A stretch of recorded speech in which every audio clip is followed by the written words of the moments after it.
رومی تاریخ میں ایک ایسا بادشاہ بھی گزرا ہے جسے ابتدا میں کوئی سنجیدگی سے لینے کو تیار نہیں تھا۔ اس کا نام کلاڈیس تھا۔ لوگ اسے کمزور جسم، لڑکھڑاتی آواز اور بیماریوں کی وجہ سے ایک ناکام انسان سمجھتے تھے۔ دربار کے اکثر لوگ اس پر ہنستے اور اسے اقتدار کے قابل نہیں سمجھتے تھے۔ لیکن وقت نے ثابت کیا کہ کلاڈیس ظاہری کمزوری کے پیچھے ایک غیر معمولی ذہن رکھتا تھا۔ اس کی سوچ عام بادشاہوں سے بالکل مختلف تھی۔ کہا جاتا ہے کہ وہ ایک گڑیا کو ہمیشہ اپنے پاس رکھتا تھا اور اہم فیصلوں سے پہلے اس کے سامنے بات کرتا تھا۔ لوگ طنز کرتے تھے کہ بادشاہ کھلونوں سے مشورہ کرتا ہے، مگر حقیقت میں وہ اس طریقے سے خود کو سوچنے پر مجبور کرتا تھا۔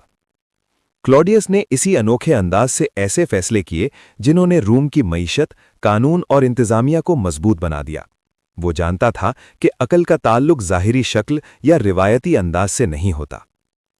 سبق: دنیا اکثر مختلف لوگوں کا مذاق اڑاتی ہے، لیکن اصل کامیابی انہی کو ملتی ہے جو اپنی انفرادیت کو طاقت بنا لیتے ہیں۔